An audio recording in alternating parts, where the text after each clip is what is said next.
How's it going, everyone? My name's God the Drone. I'm with Stefan Fire. It's my community that I run for skins, and hopefully you're soon to actually do some proper academy type stuff for training for the general community and just for other Discord groups that are looking for more training. Um, do want to clarify, I do not have any certs in IRL. A lot of the stuff I learned are from the guys in Discord who do have certs and stuff. I mean, I'm going to go through some of the courses in IRL. So of course, when I do have that knowledge, I'll obtain it to the game. But right now, most of it is just from experiences with the game or from working with guys who are part of certain discords. Um, like if you're looking for any of these good discords, Second Do Roleplay really helped out with a lot of stuff on learning and from pump operations to ladders and stuff.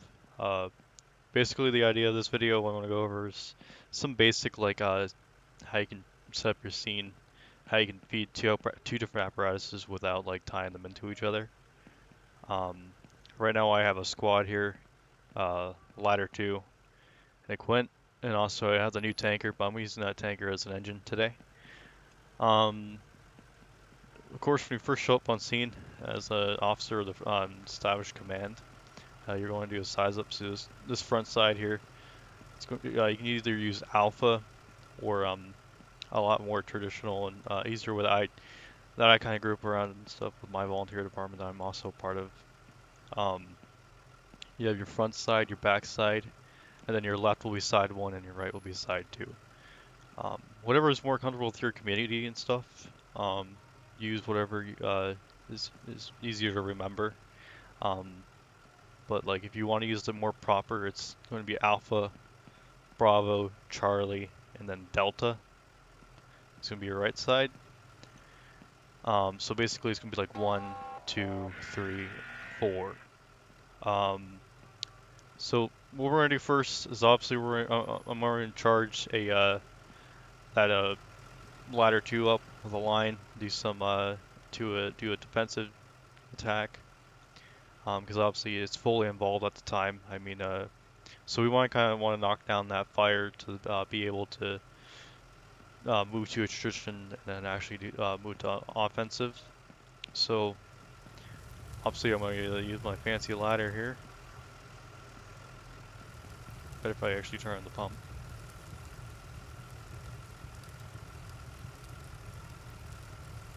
So a good thing to remember is for your deluge you only need 100. You don't need to have a lot. And then so you see how I'm pulling 123 right now. If I wanted to just have this as a solid 100, if I go to my tank to pump, open that, this kind of acts like a lot like a release valve in IRL. It'll limit how much you're putting through that discharge. So right now we only have 50 RPM, so that's all it's going to put through that line now. So if I increase it to 100, which I need for my deluge to operate, then it'll keep that at a solid 100. So basically what would also happen too is, let's say, oh, Jim Bob Midoo walks over here, grabs discharge 1, wants to charge his line, and wonders why there's no water coming out of it. Just need to come over here, head over to your pump, and raise, instead of just having it at 100, you need to have 120 for your attack lines. But for your deluges, you only need to have 100. So, oops, shit, fuck, I accidentally got off my push stalker, but we're gonna go and start with a defensive attack.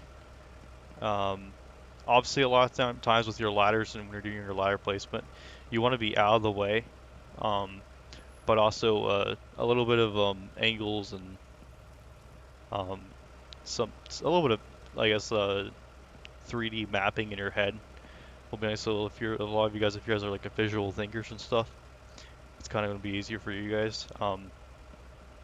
So when you operate your ladder, you kind of want to imagine.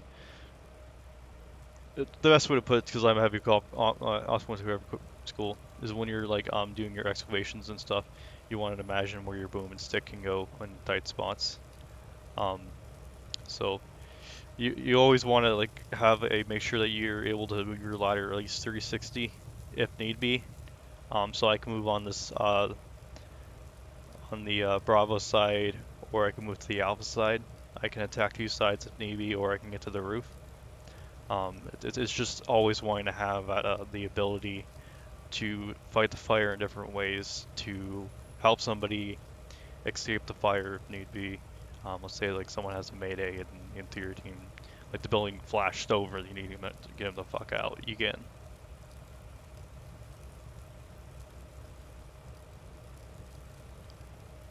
So obviously, now that you see that like we're hitting the hot spots, kind of cooling down that second division, um, which obviously right now, me personally, I'll still call this making sure we have defensive. But as soon as you get it down to a good cooldown, you can actually start prepping units. So let's say like the engine team was fighting with an attack line, you can go ahead and tell them to pop that door open on that first division and start doing a moving in to fight the fire on the first division. Another thing too is which I have, but obviously you see it's just me here, is if you can get a good knock on that roof, you can send up the Quint or your secondary ladder to start vertical ventilations, which me personally, when I first came into the game, I thought like, oh no, you should never break windows or vent until like the fire's pretty much almost knocked, which is somewhat true.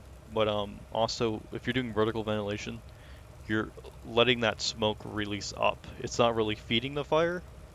I mean, it's not like giving the fire like oxygen because it's not like sucking in from the roof. It's releasing the smoke.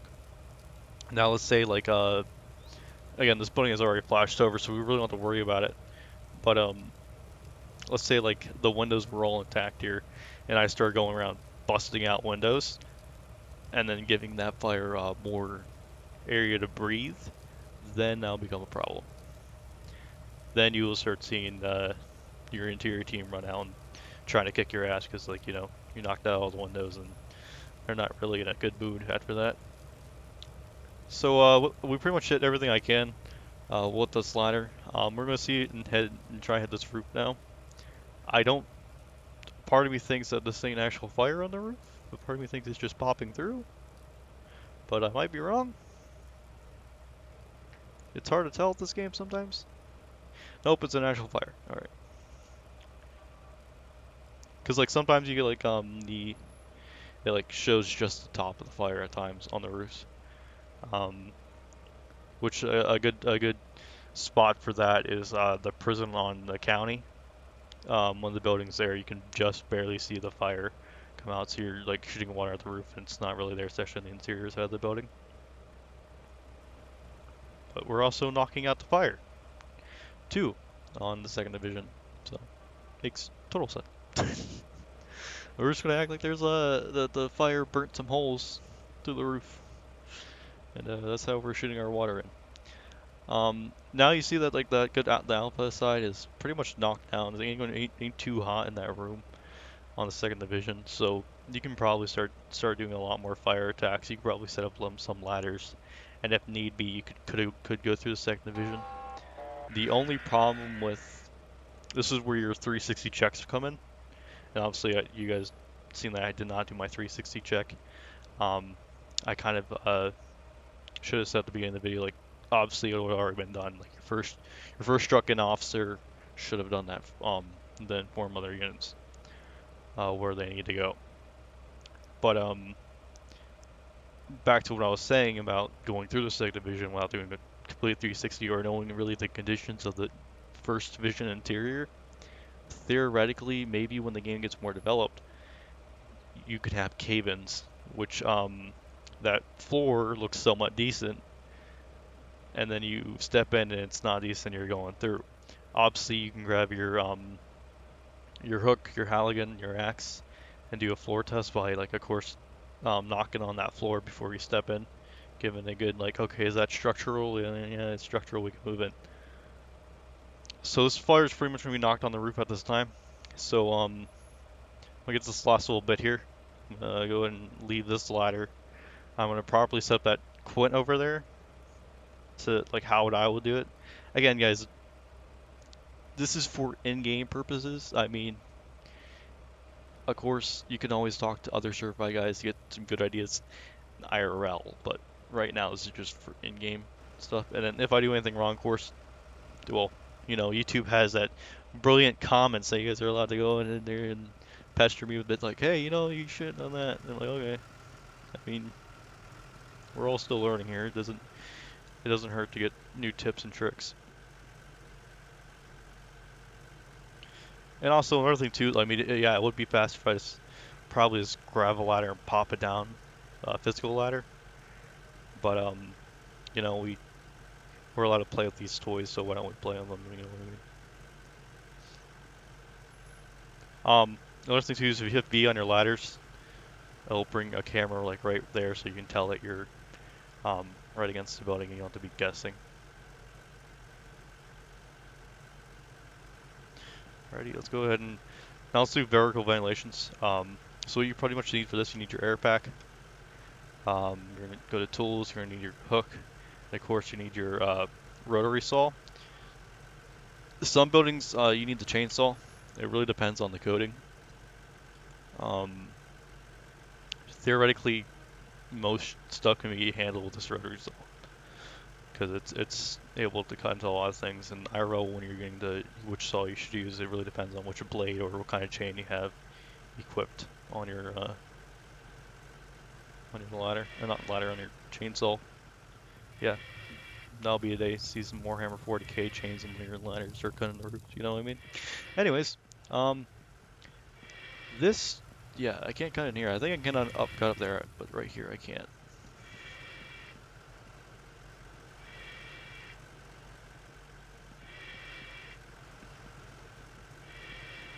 So we need to grab a secondary ladder. Um, Another thing too is like while ventilations is happening, it's like since we have knocked the fire, you can actually have that secondary ladder team help out with like uh, primaries or whatever the fire scene officer needs for assignment. Most communities would like, or I'm not sure to say most communities, because most communities what they do is they'll just tell you what you need to do upon arrival. Um, that's something I wish I'm hoping to make when I make this fire academy in our classes and stuff, is to actually have that knowledge and ability to do stuff without having to have a fire officer tell you everything. Alrighty, well I guess we can't cut in the roof here. So that sucks.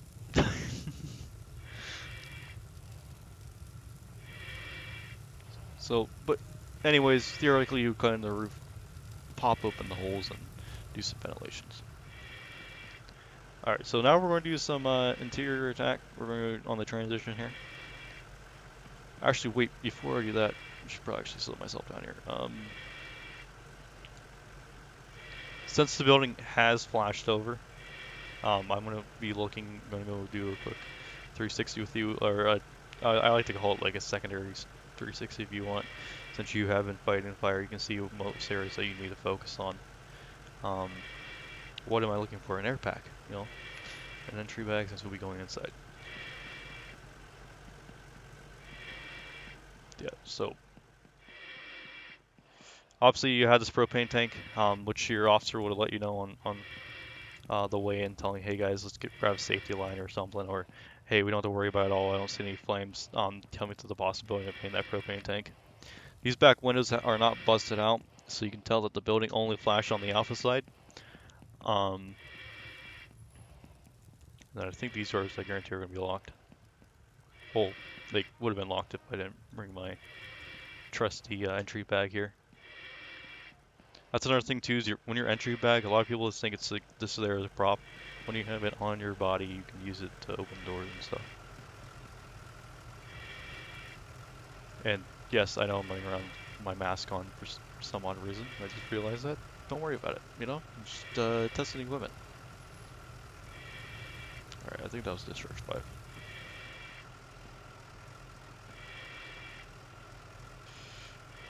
So, tank to pump, or tank to fill, sorry, open that all the way. And then you're going to your tank to pump.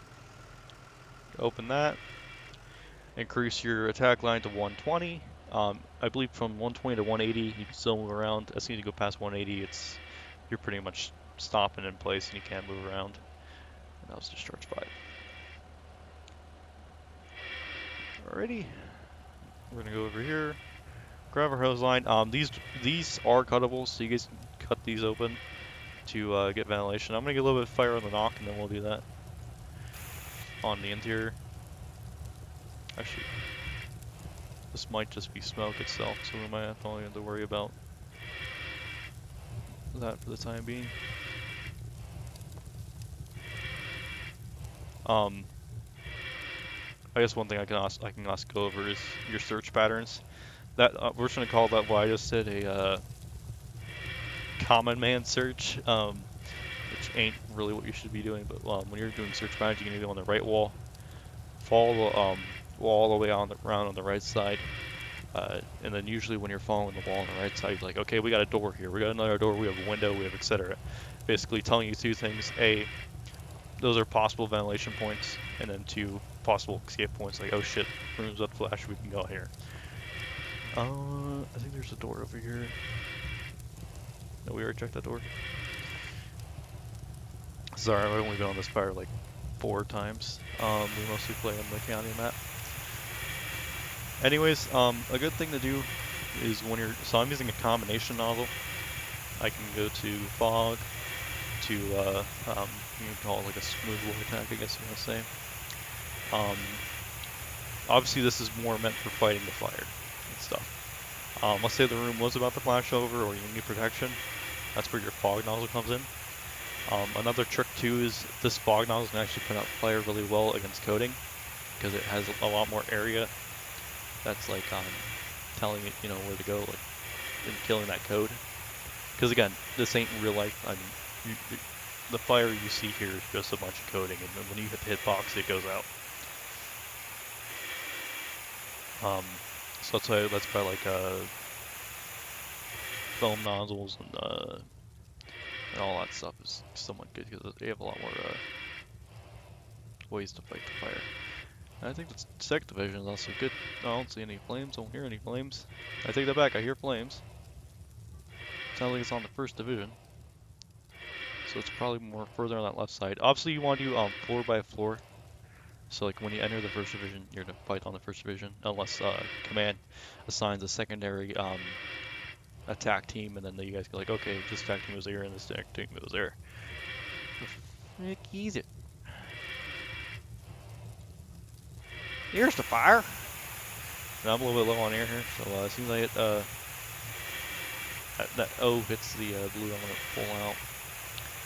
That's another thing like a lot of people can do also in the game that, you know, you're also told to do in IRL, is see how much air it takes you to get into the building, into where the fire at, so you can keep that amount of air to get out. In this game, I mean, it's pretty forgiving. You're not gonna like, you know, there's room for trial and error basically. Well, you're not gonna instantly fucking die, and if you do die, guess what? You respawn. All right, so now we're gonna do ventilations. The fun part,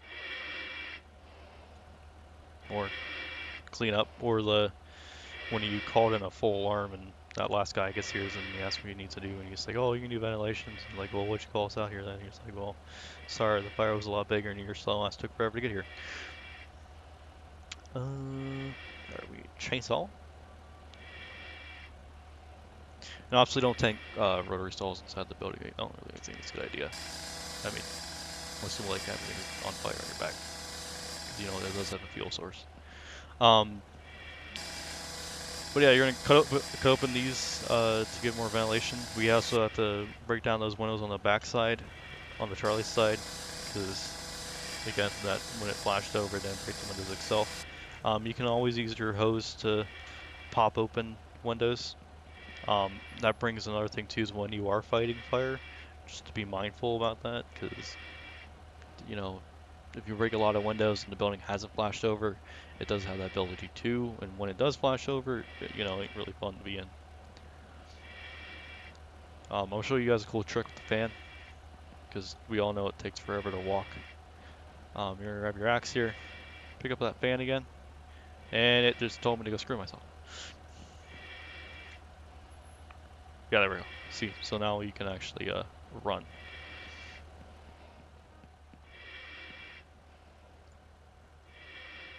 to the side, and then this side's done, we'll move. Oh, nope, it just took care of the entire building. Um, yeah, that's pretty much for this video. Oh, I didn't turn off auto control, under control, so anyways. That's pretty much for this video. It really just went over some basic ladder placement, stuff like that. I mean, I hope it helped you guys out. I hope, if you have any tips and tricks, again, uh, you're always feel free to message, put that in the, comment section in the YouTube. I will leave a description for my Discord, which is Stefan Skins slash. Oh, I just lost my fan and everything. Anyways, which is Stefan Skins and Fires from Hell community. That's what the community name is. That's why we will only be hosting like trainings on Monday. So when you grab your Fire Academy cast, will be like Wednesday night classes that we'll host, and then like our actual shift nights are Fridays. Which the idea behind that. Sorry, I got tired of sounding like Dark Vader. Anyways, the whole idea behind the big, large shift nights is I want to get different communities in here. A, to work the grill the community a bit, and not my like grill the actual Into the Flames community. And another thing too is to I just like have people have the experience of working with different departments. So like you have to work like how like they have different SOPs. They have different engines. Let's say like they use the brush engine because they're poor. So now you have to understand that, yeah, that brush engine has a lot more limiter pump, it also has a smaller tank, and it also doesn't have too many discharges. So when you're pulling up on fires and stuff like that, you have to like figure out a way to place your apparatus placements and everything in a way that it's easier and you can fight the fire more efficiently. Um,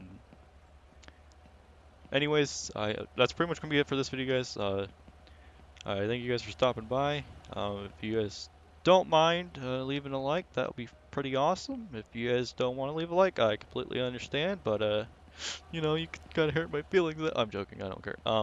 Anyways, have a good night, guys, and talk to you later.